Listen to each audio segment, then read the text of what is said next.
So the location of our story is east of Hartford in the town of Manchester, named after Manchester, England, which was a thriving textile town. Long ago, this area around Hartford was the camping grounds of a small band of peaceful Native Americans known as the Podunk tribe.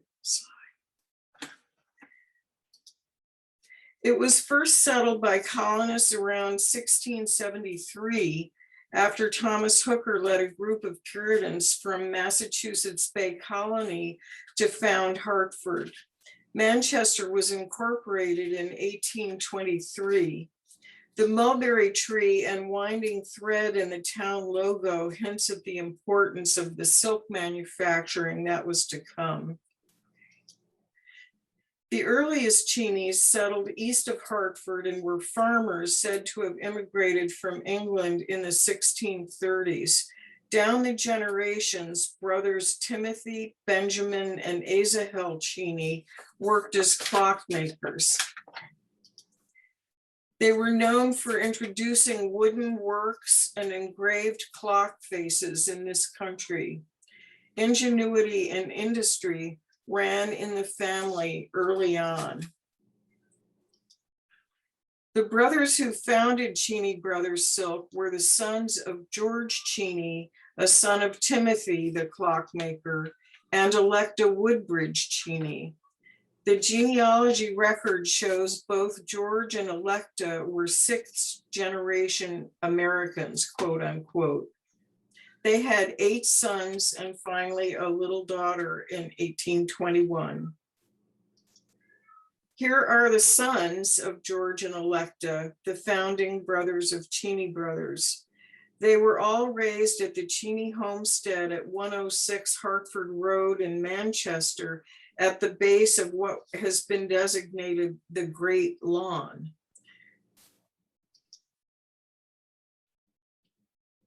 Charles Cheney was my great-great-grandfather. And you Cheneys who are listening in today, which one is your great-great? If you're not sure, we can help you trace it back. Okay. Dating to 1785, the ancestral Cheney home is now maintained as a house museum gifted by the Cheney family to the Manchester Historical Society. The family made provisions for their relatives to have a final resting place among family. The Cheney Cemetery is located on East Main Street in a private area of the Manchester East Cemetery.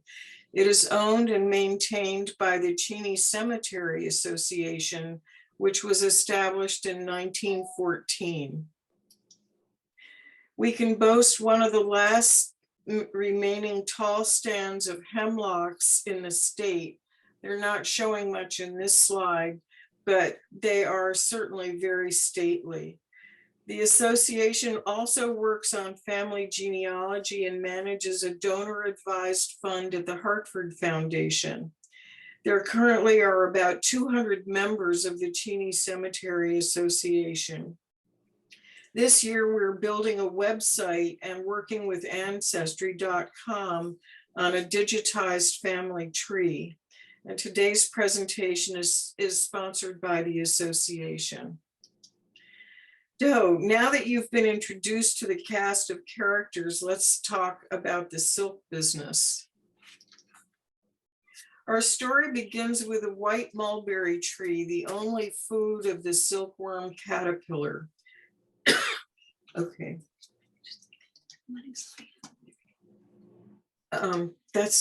There we go.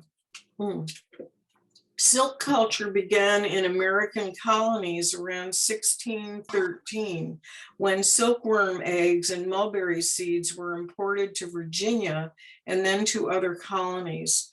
It was a testy, demanding, and unpredictable crop, but it was a very valuable crop. And there was a craze to raise these trees and harvest the leaves for the greedy little silkworms.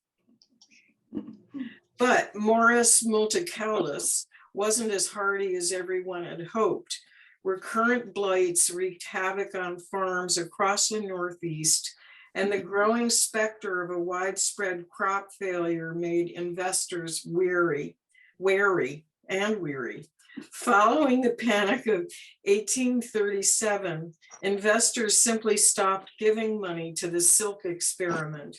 Mulberry farms disappeared, and by 1840, this silk speculation bubble had entirely burst.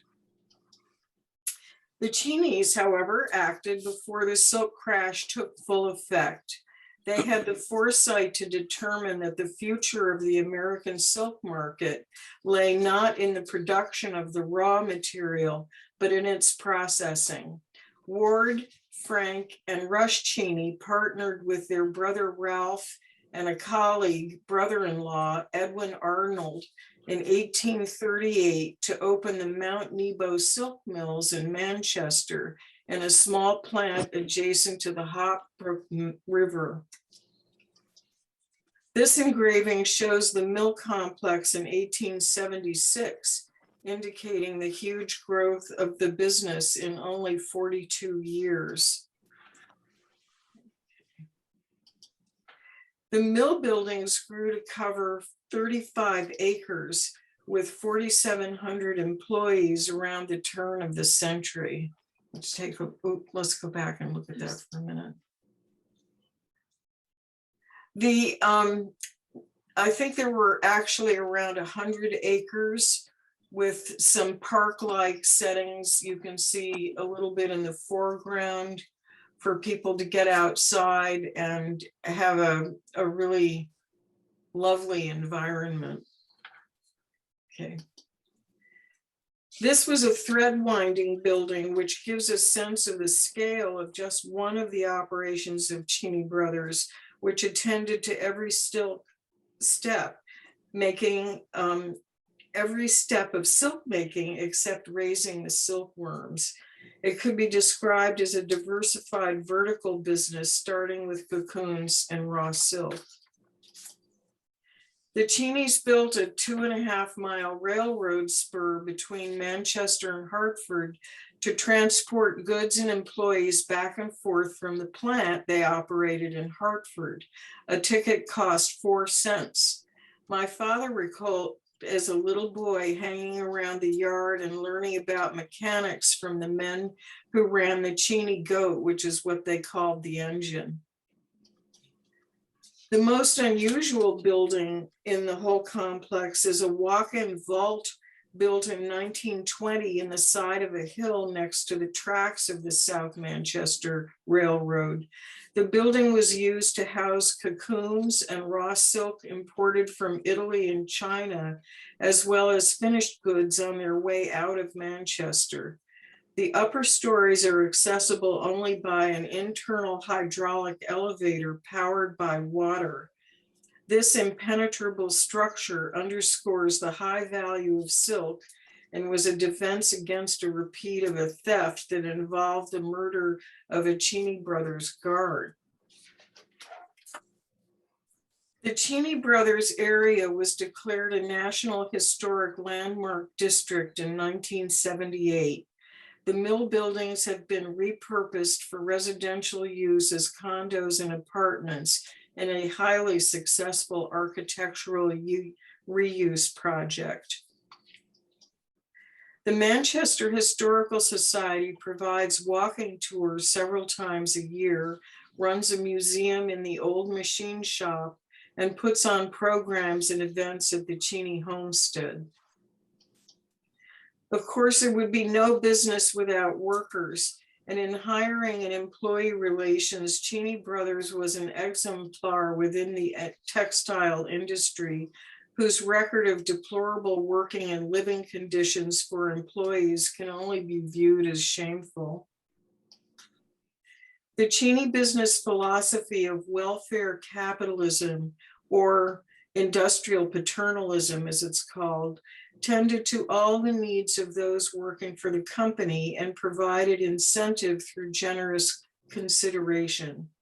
This approach helped attract the best employees, and they came from all over. This fascinating booklet introduces the silk company to prospective employees. The benefits of employment and life in Manchester were featured in the same way prep schools and colleges show off their campuses and programs to prospective students in their view books and now their virtual tours. It talks about the kinds of jobs available from silk making processes to mechanics, plumbers, and carpenters. There was even a 700-acre farm that supplied feed for the horses and vegetables for the kitchens. And the farm was run by one of the brothers, Ralph, whose temperament was considered not suitable for working in the mills, whatever that means. Cheney brothers recruited skilled talent from all over the US, the UK, and Europe. In this way, they supported immigration and diversity in the mills and in the town as well. The largest populations came from Ireland and England. The family taught English to foreigners and provided generous medical and dental services to employees and their families. They built schools and also decent low-cost housing with gas and indoor plumbing, which was really unusual in the day. Relatives tended to follow their siblings and cousins to Manchester, and many single women also came to work there. This is an example of some of the houses that were built, hundreds of them that are still in use today. Okay. The company built boarding houses for the young women and paid for property for many of the different churches that were built in the community.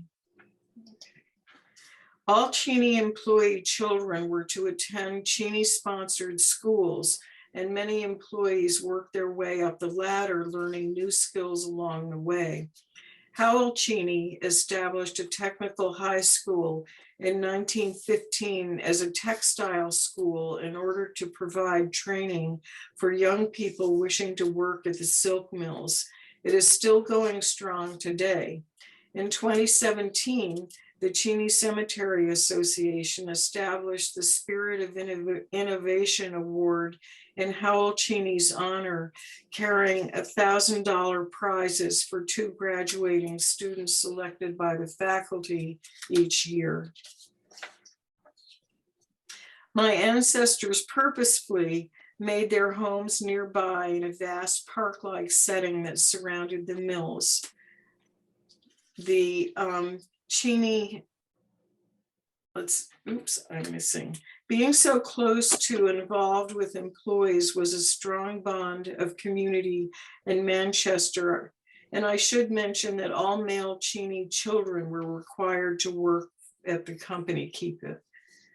Those of you who have been to Manchester may recognize Cheney Hall, which is now occupied by the Little Theatre of Manchester. This was the site of dances, lectures, non-denominational religious services, and even silk goods displays.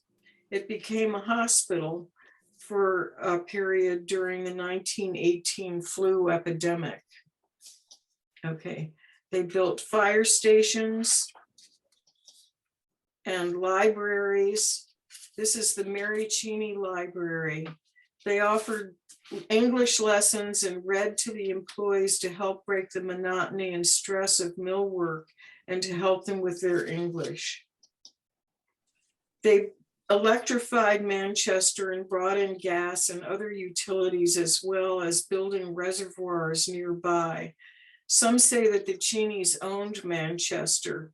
Others put it that the Cheneys were Manchester. It was like a small, unique kingdom unto itself. The company newsletter kept workers informed, and outings were organized and holidays recognized.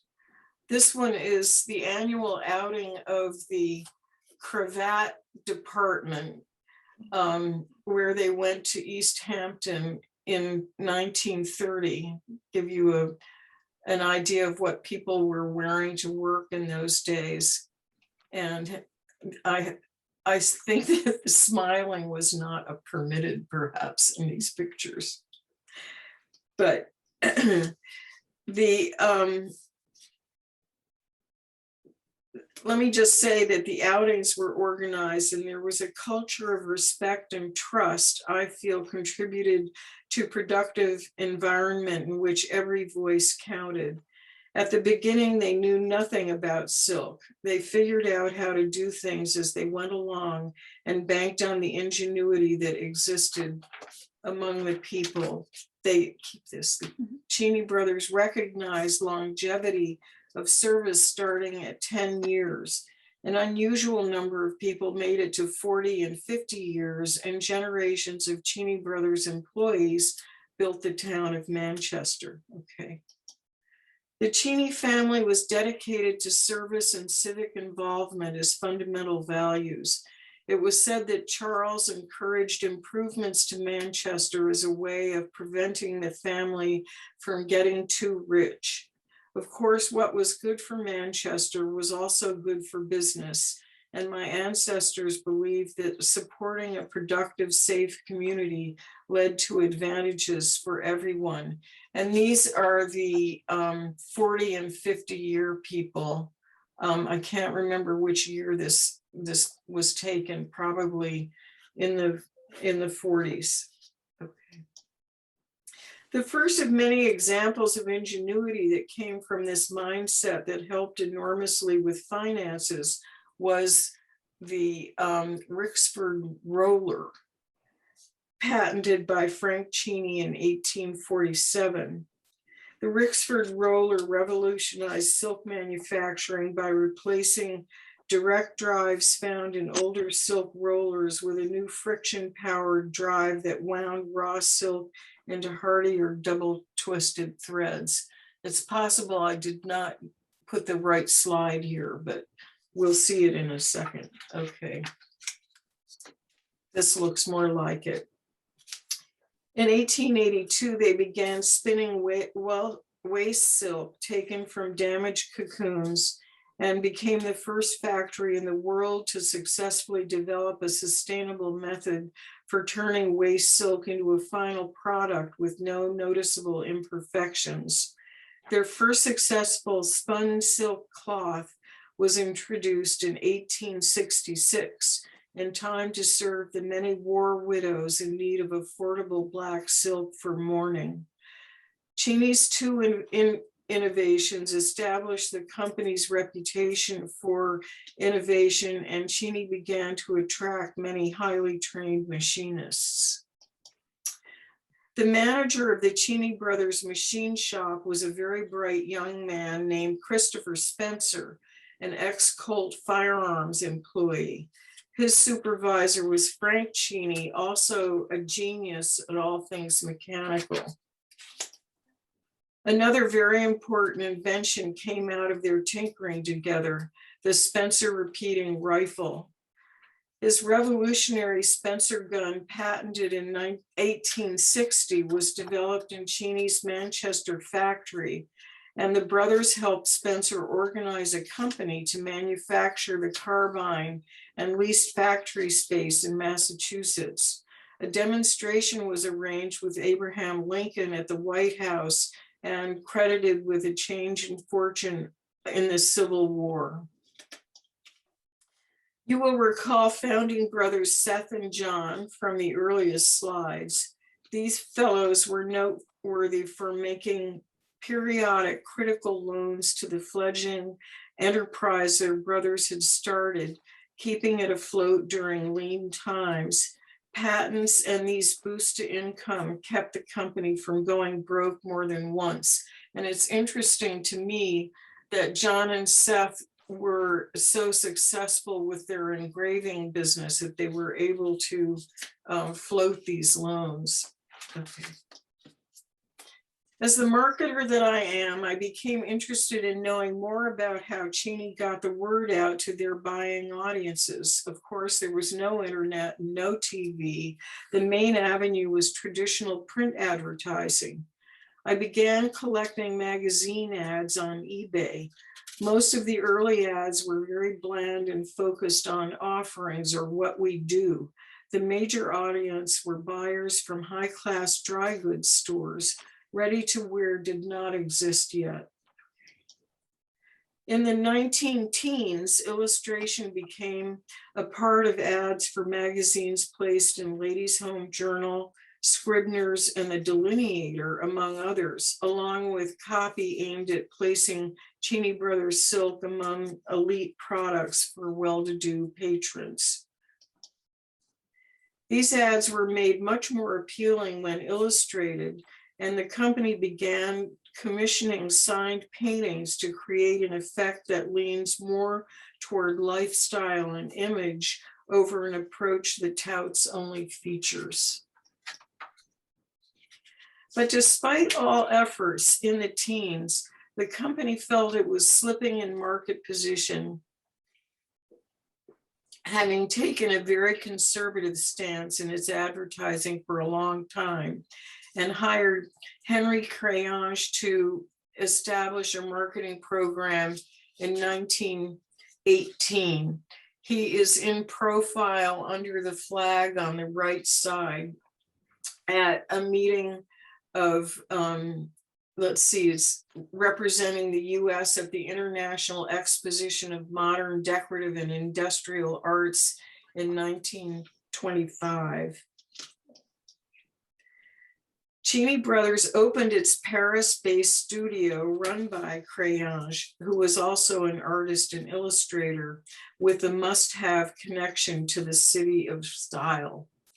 And I love the writing here and the illustration. When boudoir pajamas are so delightfully arrogant as to be of Miro crepe, they're quite sure to go a step further and add bands of black marabou.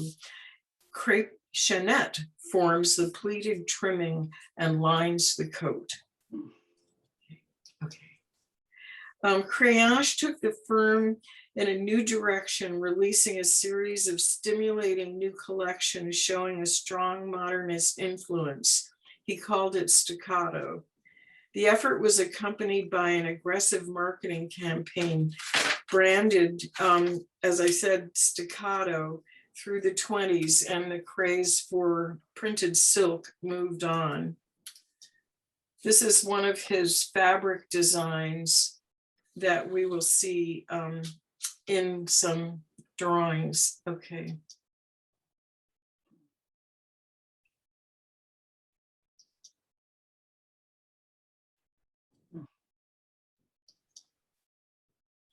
Notice the smoking.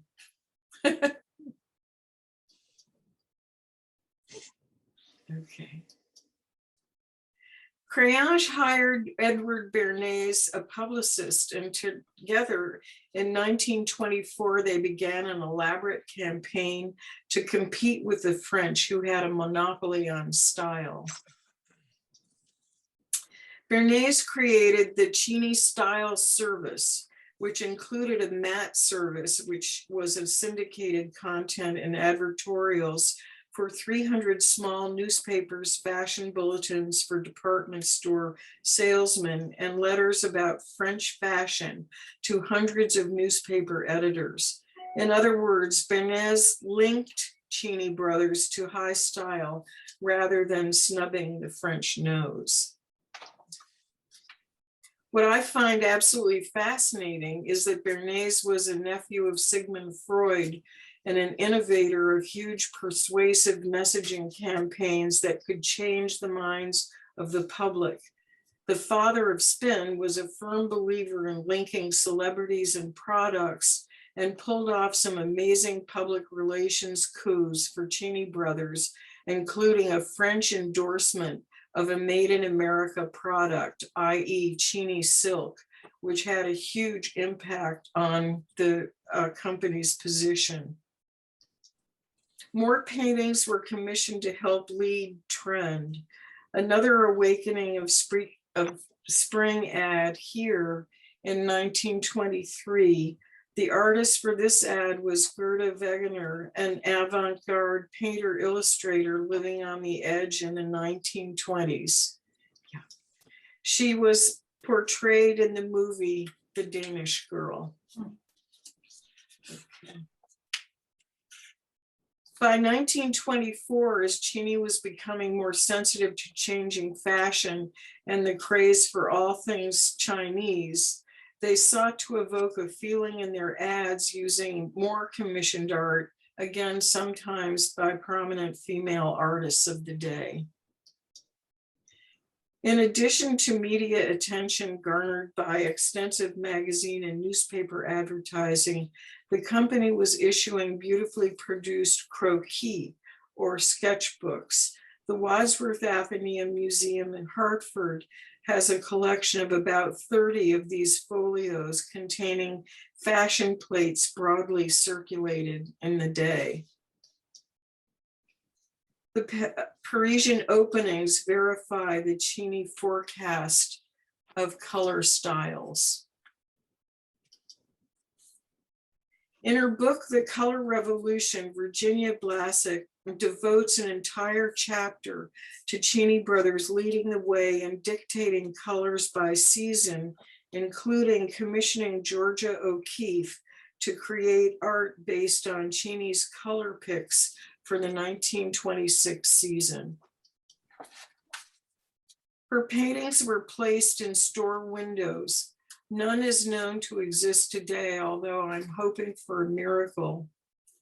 Cheney brothers' sales increased, and they now accepted the fact that public relations could generate sales. So Cheney brothers said, to obtain the best color judgment, taste, and art possible in defining fashion's new acceptable colors, Cheney brothers has gone to Miss O'Keeffe, who in turn has symbolized with her brush the new shades.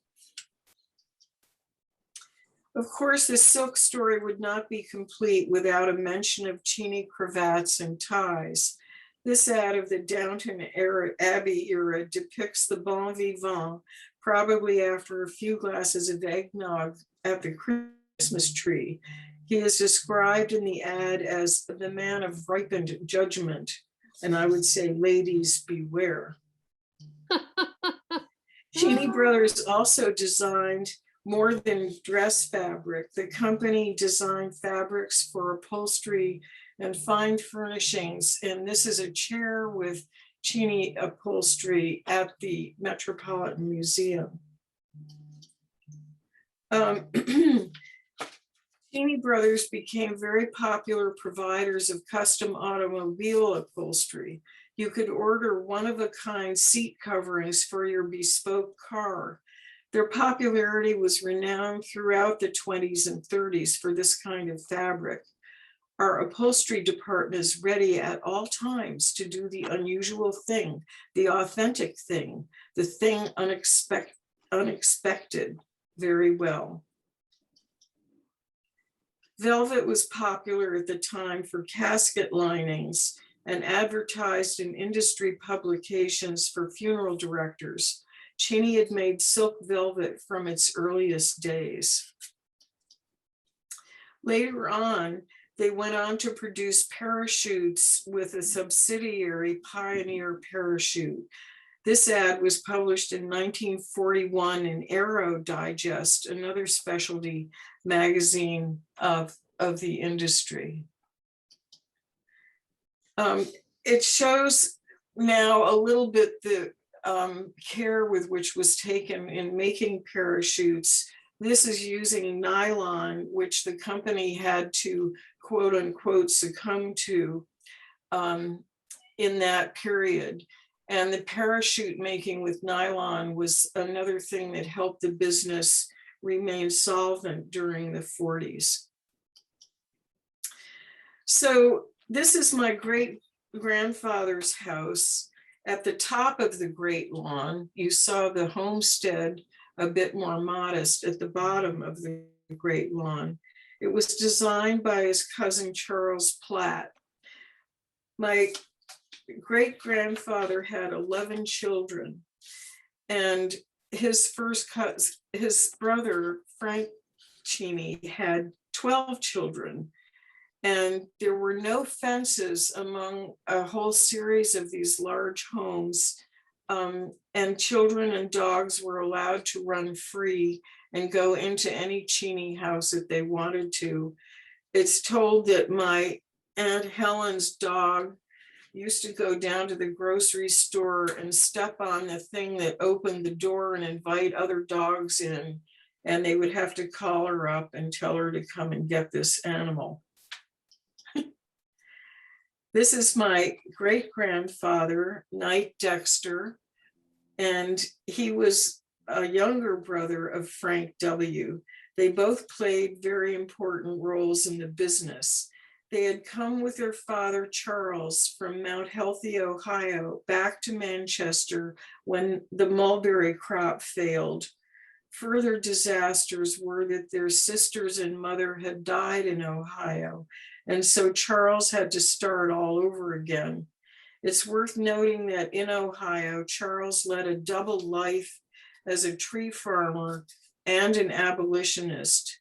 His place near Cincinnati was a stop on the Underground Railroad. This is my grandfather, Thomas Cheney, who was a director of the New York store for a while. By now, they had grown through 2 locations and had moved, into a new building at 181 Madison Avenue, now known as the Madison Belmont, which was they were a major tenant until 1932. Or their lease was to go on till 1932.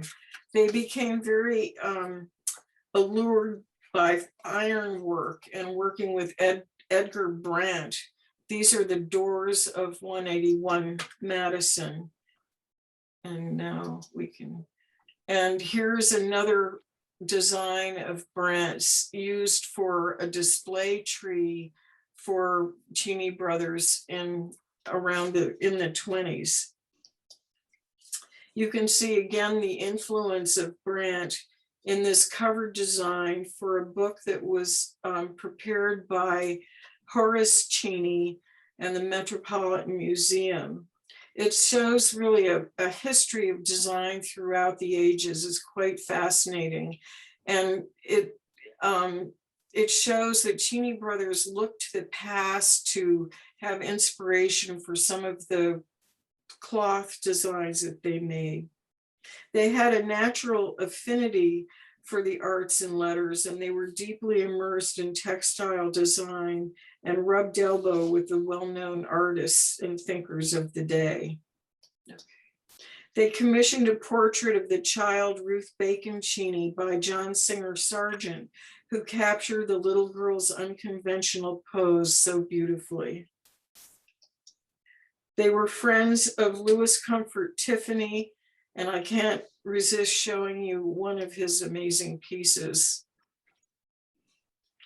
And Cheney cousin architect artist Charles Platt, who designed several Cheney houses, and also Stanford White, who designed several of the Cheney houses, which are unfortunately now no longer existing. Horace Bushnell was an orator and theologian who married into the family. And their friend Mark Twain, Samuel Clemens, was a good friend of Frank and Knight. Anne Cheney and Louise Cheney gave Thomas Dewing's iconic The Days, which he painted about 1884, to the Wadsworth Athenaeum. You can switch. And Dewing did several small portraits of Cheneys that now reside in family collections. This is on the second floor, or I guess it's the second floor of the old building at the Wadsworth Athenaeum, and there is a couch in that room done by Stanford White and a huge silver punch bowl that was given by the American Silk Association to Frank Cheney. Okay. My father told me that 42 blood or by marriage relatives attended Yale University. It is certainly true that Yale was vastly influential in networking and helping friends and getting the business to move ahead. Okay. Further connections were made through Skull and Bones. A few notable Cheneys include Ward Cheney, who has a gate named for him from his class of 1896. He was died from wounds received in action in Luzon, in the Philippines in 1900.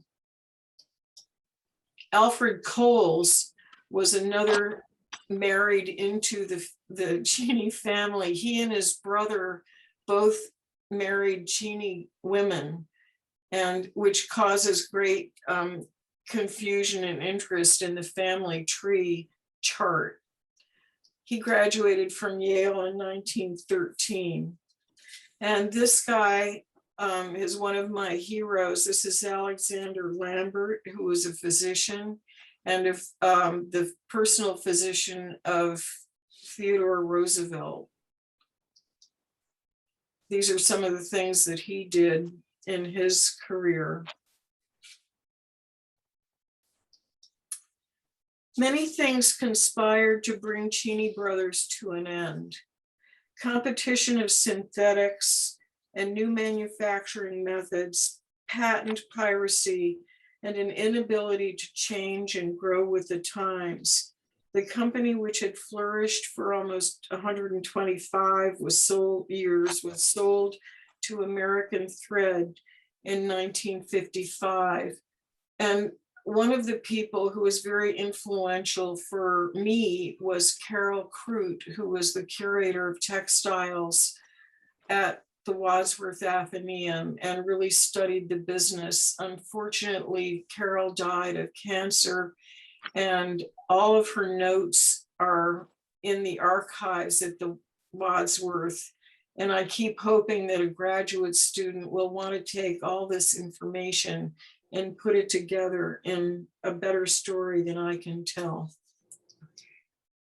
So the Cheney brand is owned by American Silk Mills, but is dormant. They're not even using it in their advertising anymore, and I would love to see that revived. This company does some production in North Carolina, but it also sources silk and other textiles from around the world. I like to remember the days when silk was silk and fine craftsmanship and creative collaboration prevailed throughout the company. The revitalization of the Cheney mills for residential use is brilliant, and no one can change the impact of our family on the growth of Manchester. You can keep this. The Cheneys used their influence to do good. They were involved in an upright, productive life that I believe is a cornerstone of democracy. They believed in education, and they believed in sharing what they had for the well-being of others. While the business could not withstand the changes confronting the industry, their goals and their values are timeless. I feel very lucky to be able to look back with pride on the family's accomplishments. The Cemetery Association is really a family association, and we carry on the legacy of our ancestors. Next. I haven't talked about women, the Cheney women, and we're going to have to save that for another time, but I do want to introduce you to Miss Mary Cheney, who was known as sort of the philanthropist of Manchester.